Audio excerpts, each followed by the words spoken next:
Alegria e Triunfo, capítulo 9, o livro é de Lourenço Prado, pela editora Pensamento.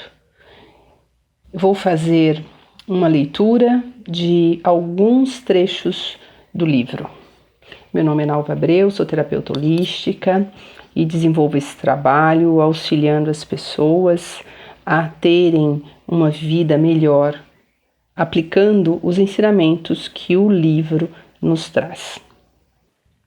Capítulo 9. O plano divino de vossa existência. Para cada um de nós existe uma expressão pessoal perfeita, um lugar que ninguém pode ocupar, algo que deveis fazer e ninguém pode executar. É o vosso destino, o desígnio divino de vossa existência, o plano que tendes de executar para satisfazer o motivo para o qual Deus vos criou. Esse plano que deveis executar se chama na mente divina como ideia perfeita, à espera de que o reconheçais. Sendo a imaginação e a vossa faculdade criadora, é preciso que vejais mentalmente a ideia para poderdes manifestá-la. Assim, pois, o mais elevado pedido que podeis fazer é o do conhecimento de vosso divino desígnio da vida. Podeis não ter atualmente a mínima concepção do que possa ser, porque poderão estar ocultos em vosso íntimo maravilhosos talentos e possibilidades. Vosso pedido deve ser: Espírito infinito, abri o caminho para manifestar-se o divino desígnio de minha vida, que se desperte o gênio que está dentro de mim. Que eu veja claramente o plano perfeito que devo seguir. O plano perfeito de vossa vida inclui saúde, prosperidade, amor e expressão perfeita de vós mesmos. Essa é a esquadria da vida, que produz perfeita felicidade. Quando tiverdes feito esse pedido, dar-se-ão grandes mudanças em vossa vida, pois pode dizer-se que não há ninguém que não tenha errado e se desviado muito do seu destino divino, isto é, do lugar para o qual Deus o criou. Um esoterista diz que, no caso de uma senhora que conhecia, foi como se um ciclone varresse seus negócios. Porém, o reajustamento veio logo, e condições novas e admiráveis tomaram o lugar das anteriores. Somente quando descobrirdes o desígnio divino a vosso respeito, podereis expressar-vos livremente e de um modo perfeito. A vossa perfeita expressão própria nunca é um trabalho árduo, estafante, mas sim uma ocupação tão incessante e absorvente que vos parecerá quase um brinquedo.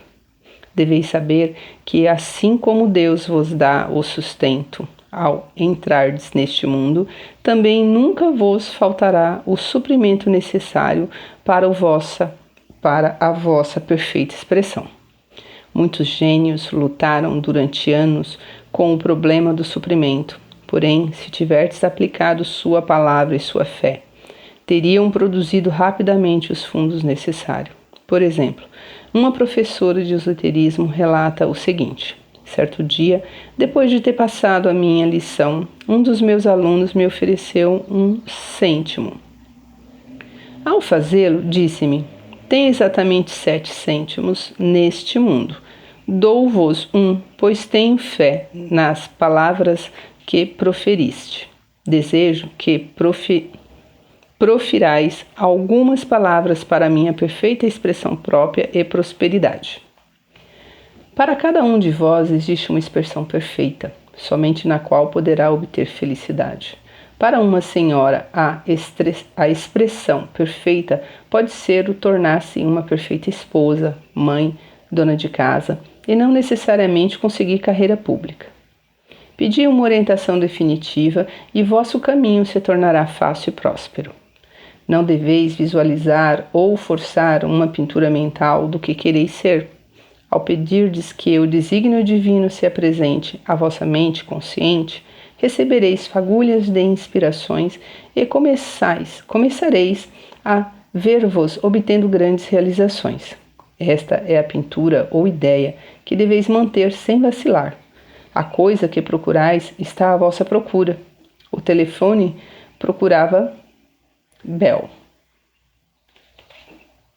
Os pais nunca devem impor aos filhos carreiras ou profissões que devem seguir, com um conhecimento na verdade espiritual.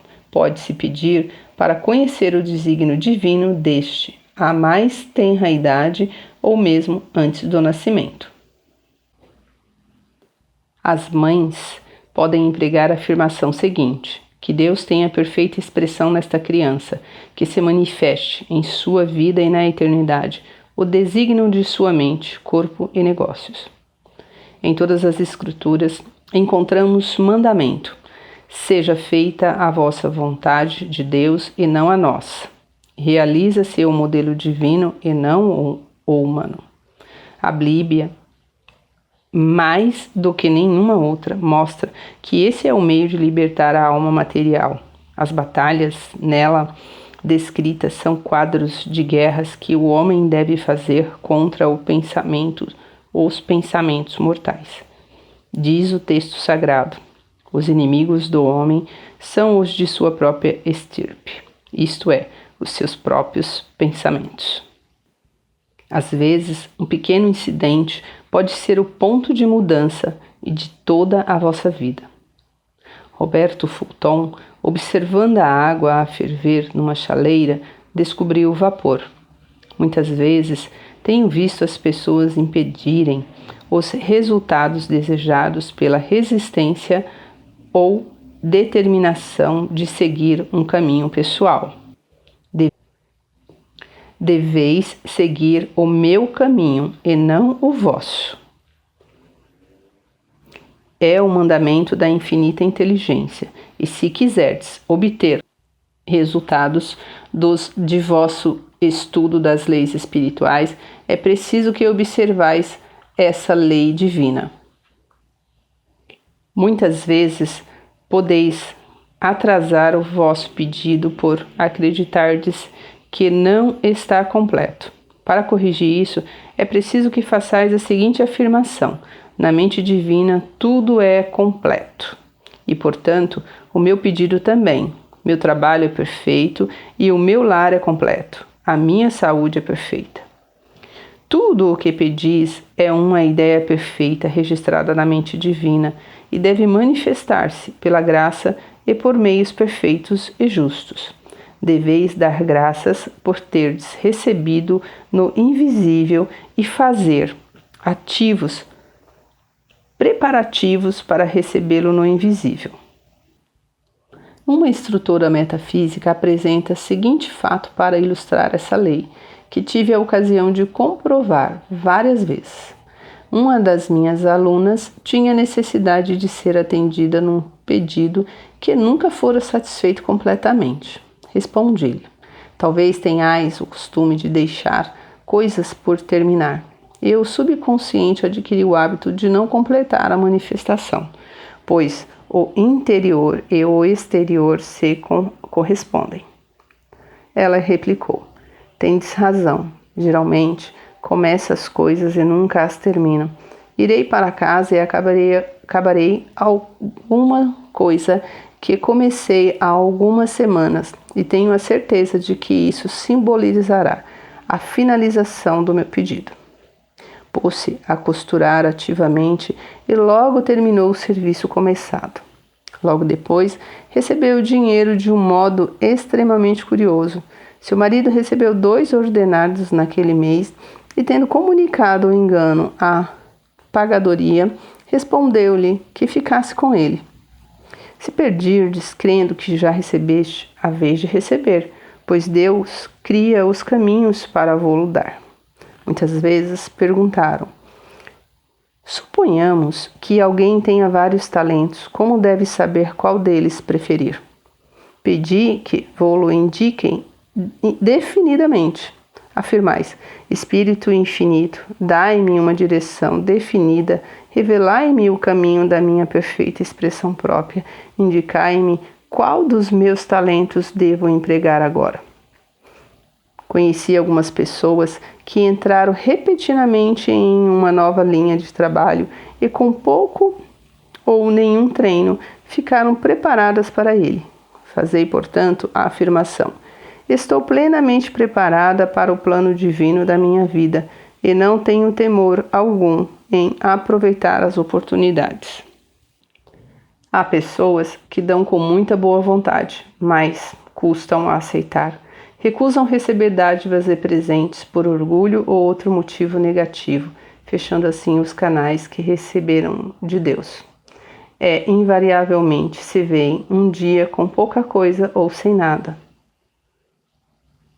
Uma mulher que dera muito dinheiro aos outros recusou receber um presente de vários $1000, dizendo que não precisava dele. Pouco tempo depois, viu-se com as finanças atrapalhadas e com dívidas. A lei é dar com liberdade e receber com gratidão.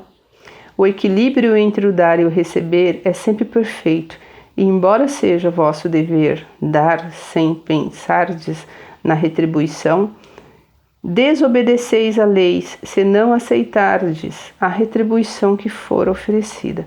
Com efeito, toda dádiva é de Deus, sendo o homem apenas um canal para ela.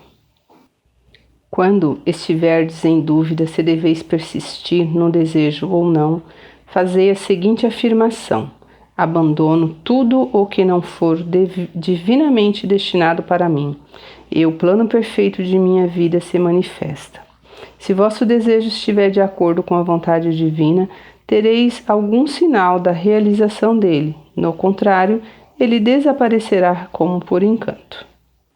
Se vosso desejo se referir a um lugar ou colocação que almejais, afirmai: o divino desígnio de minha vida se apresenta agora. Ocupo o lugar que me foi designado por Deus e ninguém mais pode ocupar. Faço coisas que estou apto para fazer e ninguém mais poderá fazer. Assim, procedendo, evitareis de ocupar um cargo para o qual não estáis preparados ou que não vos agrada.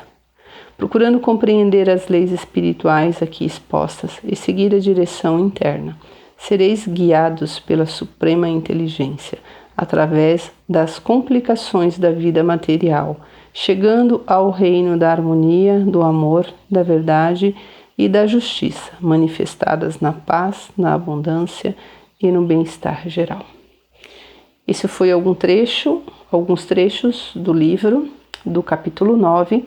Se esse conteúdo é relevante para você, peço que deixe um like, compartilhe e deixe comentários se quiser. Obrigada por me ouvirem.